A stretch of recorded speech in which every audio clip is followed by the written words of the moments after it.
Chinese government has achieved a great deal in terms of modernizing and increasing the capabilities of its armed forces in the past 2 decades, and they are quickly obtaining parity with their counterparts in the West. China has made great strides along the long road to rebuild its military, so that it can compete and excel in the modern battle space. Much has been written about the fledgling PLAN aircraft carrier program, with one conventional aircraft carrier in service, the Liaison, and a second carrier being built. China has obviously made the commitment to acquire at least a small aircraft carrier strike capability. Another important development, perhaps less sensational and headline-catching than aircraft carriers, is the growth and modernization of the amphibious capabilities of both the PLA and the PLAN. Chinese military strategists reveal that naval power, including naval aviation, can project power and can also provide China with the more subtle yet very effective means of naval power presence in the region. The presence of Chinese naval power in the region can be leveraged to influence advantage in political struggles with its neighbors. Neither naval presence nor naval power and naval air power can take or retake and hold ground, and thus China has decided that a modern and capable amphibious force of sufficient size is a necessary component of its overall maritime strategy.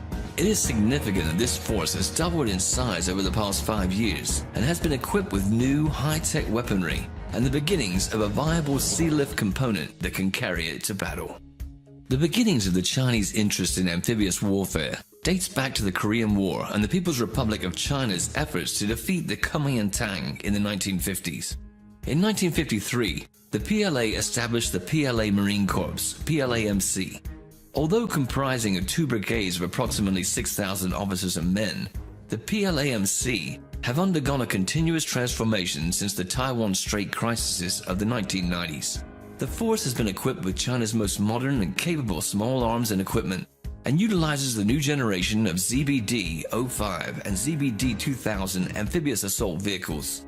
In some ways modeled on the USMC, the PLAMC Marines are highly trained in all forms of modern war fighting.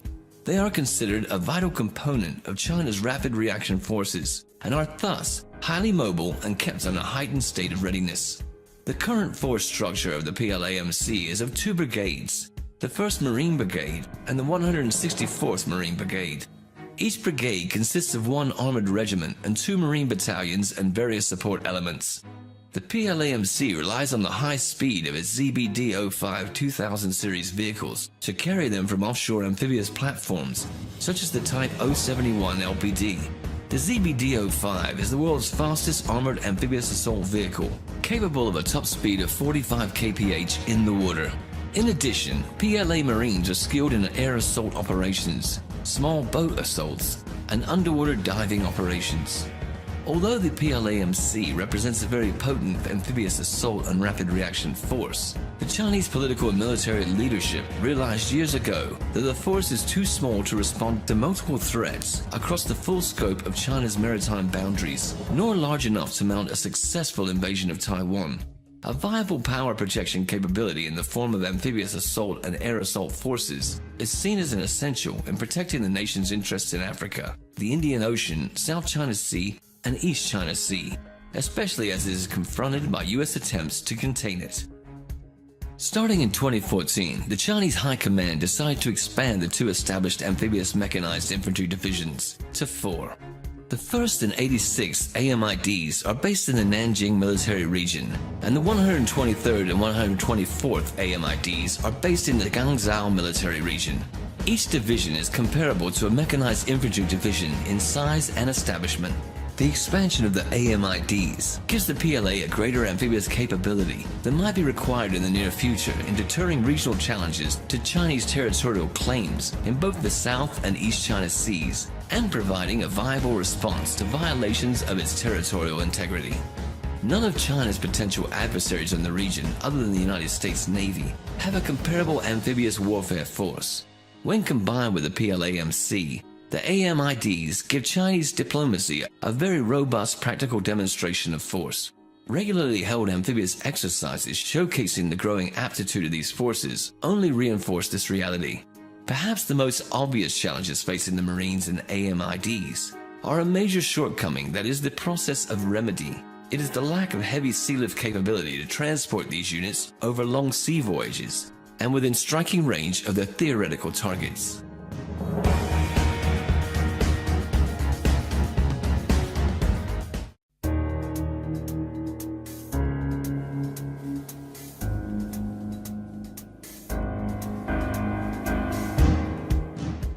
Beginning in 2006 with the launch of the vessel Kunlun Shan, China started along the road to modernizing its amphibious assault capabilities. The first vessel of the Type 071 class amphibious transport dock, the Kunlun Shan, is the first of 6 vessels that are planned. 4 vessels have been launched and commissioned since December 2006. These LPDs are equipped with an aft flight deck and hangar to support helicopter operations, and a well deck to allow amphibious assaults via AAVs, landing craft, or LCAC hovercraft. The LPD has the inherent flexibility to provide over-the-horizon air assault and amphibious assault capability. The LPD is the perfect platform to respond to both military incursions into disputed island territories, such as the Spratly and Paracel Islands, as well as a support platform for Chinese island bases in these areas. The PLAN has 15 Type 072 A-class LSTs in service. It is unclear how many total vessels are planned, but it is surmised that the Type 072A is meant to replace older Type 072 class LSTs.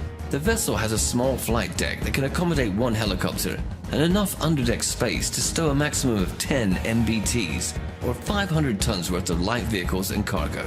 Approximately 250 to 300 troops can be accommodated. There are a total of 32 072 LSTs of all classes in service with the PLAN. These LSTs are traditional amphibious assault vessels that are loaded via stern ramp and are beached bow first during an assault.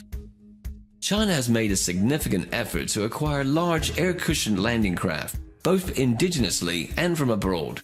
In 2009, the Chinese government signed a deal with a Ukrainian firm to purchase 2 Zuber-class heavy assault hovercraft and the license to manufacture 2 more in China. These 4 hovercraft have been supplemented by an additional 4 purchased from the Greek Navy. The largest combat hovercraft in the world, the Zuber, can carry a 150-ton payload at a range of 300 miles at a speed of 40 knots. The advantage of air-cushioned vessels is that they can carry their payloads of troops and vehicles inland from the sea, traveling beyond the beach and deeper inland.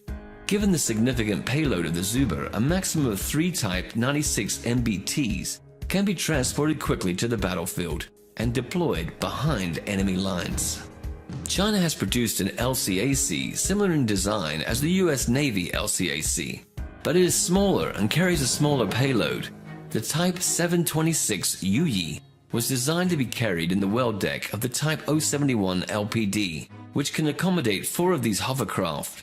The Yuyi can carry a payload of 60 tons at a speed of 60 knots. A number of different concepts and models have been shown to the public that clearly showcase the planned desire to field an LHD in the immediate future.